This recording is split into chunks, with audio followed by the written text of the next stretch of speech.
I pozdrav youtuberi, u današnjem videu imamo jedne Razer slušalice. Inače ovo je neki srednja gamerska klasa, evo kao što vidite jako elegantne. Pa ako 100 evra su koštale kad su izašle, sad koštaju nekih 65-70.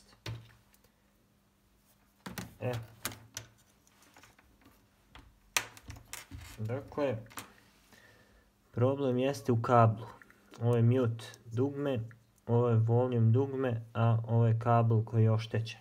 I sad ćemo mi to oštećenje da vidimo ispod mikroskopa i da vidimo kako možemo to da popravimo.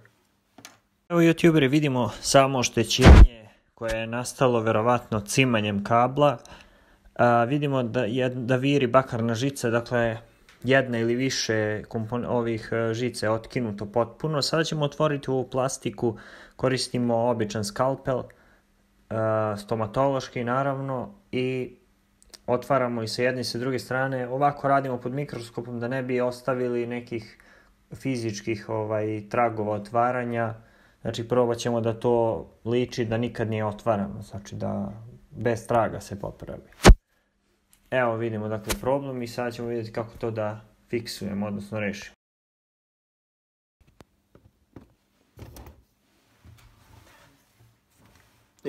Evo youtube, dakle vidite šta je situacija.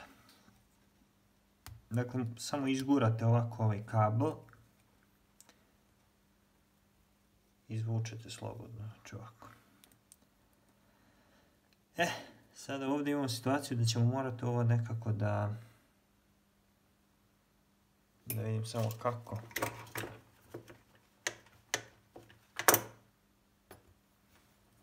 Morat ćemo ovo nekako da porežemo. To jest morat ćemo da protnemo ovo.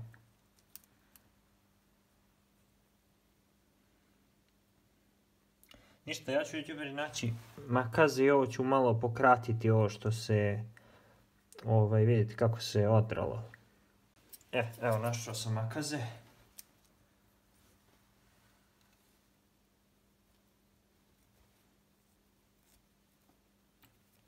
Ja ne znam da li su ove makaze loše ili ovaj kabel, ili ova pertla da kažem.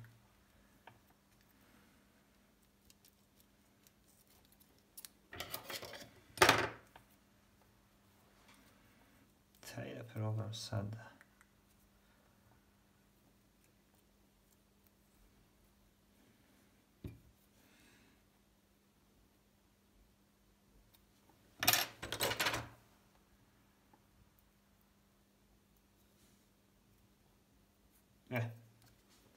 Znači ovo je bitno youtuberi, to da protnete kabel ovako.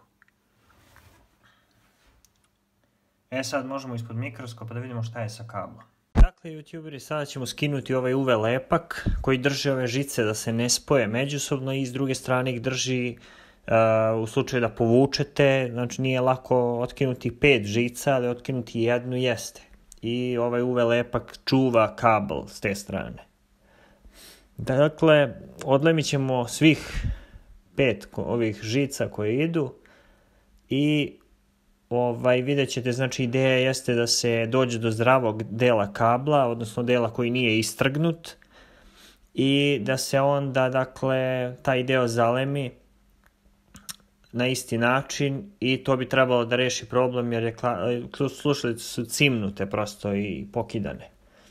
Evo, znači sada ja sečem, ovaj deo zeleni je potrebno sačuvati zato što će nam on blokirati kabel do slučaju novog cimanja, ne dođe do otkidanja, znači odmah, nego jednostavno ovaj svrhu ima tu da čuva kabel u slučaju da cimnete, da se to ne otkine. Naravno, postoji određena sila koju možete da cimnete i da otkinete kabel.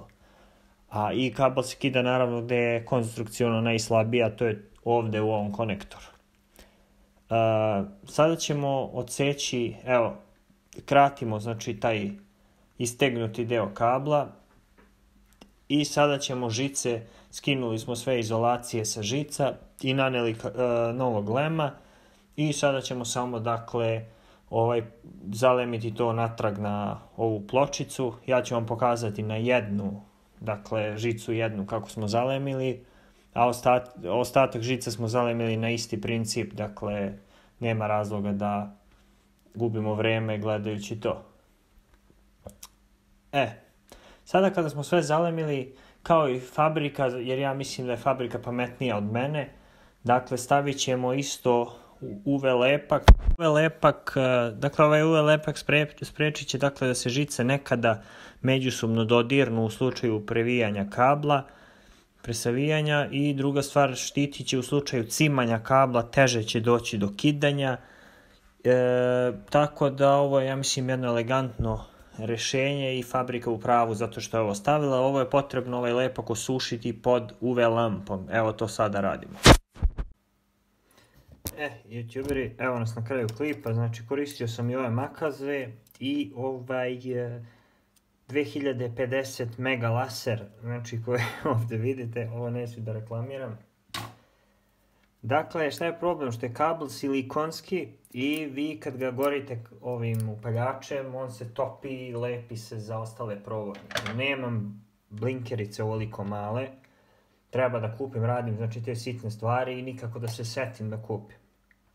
Znači, to je prosto neverovatno. Dakle, samo da vidimo. Dakle, ovo treba sada uvući,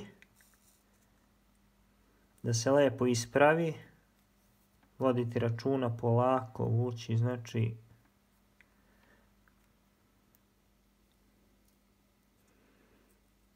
da se to lepo ubaci. Evo.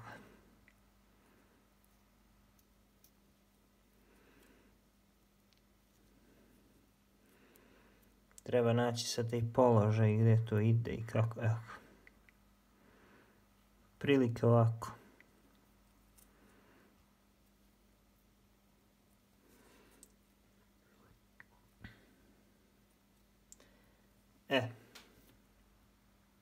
Sad ćemo vidjeti da li ovo može da se zatvori.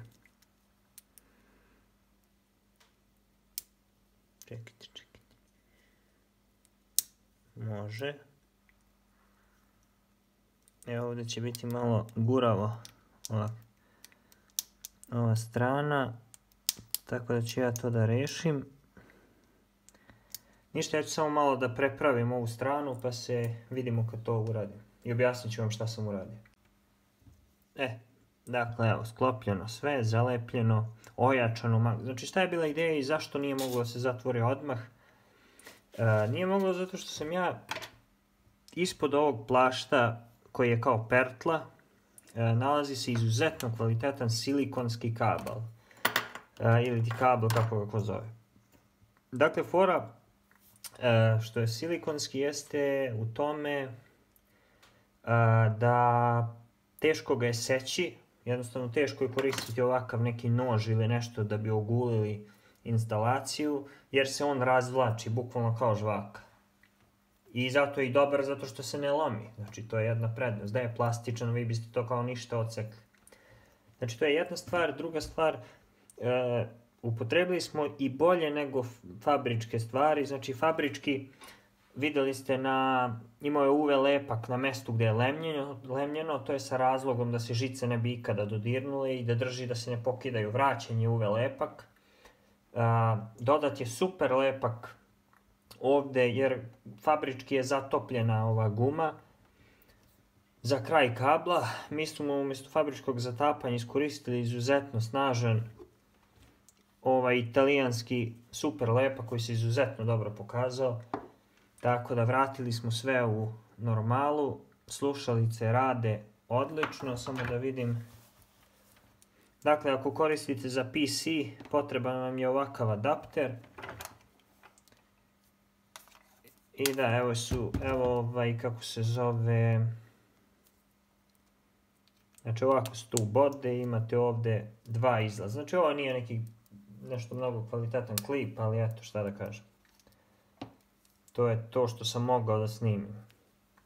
Sada da testiramo slušalice, ali rade, nema šta, neću da u stvari puštam ništa zbog copyrighta, ali evo, dakle ovdje imate da mutujete mikrofon i ovdje imate volume, ovaj točkić, i to je to. Slušalice su izuzetno kvalitetne i bit će poslate korisniku, dakle nadam se da će čovjek biti zadovoljan. Evo vidite kvalitet, znači gotovo da se ne primeti da je rađeno, znači jedino onaj ko zna da je rađeno pa ćemo primetiti.